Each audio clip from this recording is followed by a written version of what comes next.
I recently shared that one of my focuses for my garden plan this year is food production perennials. And so that means that I've started a whole bunch of things like asparagus, strawberries, bergamot, lemon, mint, all of the perennial things that I can get going. One of the secondary focuses for my garden though is also I need shelter belt and I would like some more privacy, which is why I have all of these cuttings in front of me. I've propagated somewhere like 1,100 Caraganas, and I have no idea how many lilacs are in here.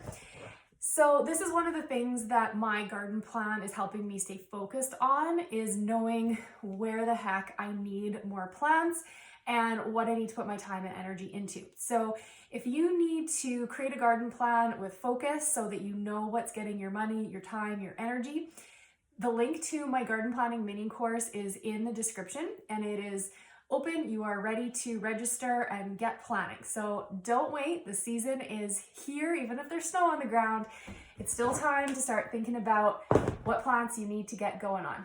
So if you have any questions, let me know.